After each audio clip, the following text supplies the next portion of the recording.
আল্লাহ তাআলাই রাত, দিন, সূরজ ও চাঁদকে পয়দা করেছেন। এদের প্রত্যেকেই মহাকাশের কক্ষপথে সাঁতার কেটে যাচ্ছে। সূর্য তার জন্য নির্ধারিত সুনির্দিষ্ট গণ্ডির মাঝে আবর্তন করে।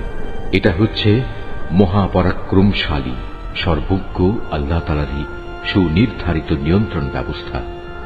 আরো রয়েছে চাঁদ, তার জন্য আমি বিভিন্ন কক্ষ নির্ধারণ করেছি।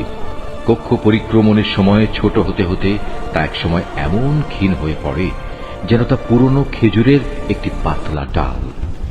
সূর্যের এ ক্ষমতা নেই যে সে চাঁদকে নাগালের মাঝে পাবে, না রাত দিনকে ডিঙিয়ে আগে চলে যেতে পারবে। মূলত চাঁদ, সূরজ সহ এরা প্রত্যেকেই শূন্য লোকে সাঁতার কেটে চলেছে। সূর্য ও চন্দ্র উভয় নির্ধারিত হিসাব মোতাবেক কক্ষপথ ধরে চলছে। হে মানুষ, আল্লাহ তাআলার নিদর্শন সমূহের মধ্যে রাত, দিন, সূর্য ও চন্দ্র হচ্ছে কয়েকটি নিদর্শন মাত্র।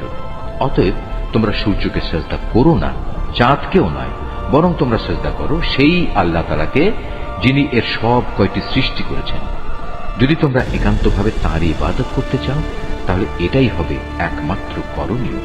সে জিজ্ঞেস করে, তোমার প্রতিশ্রুত কিয়ামত কবে আসবে?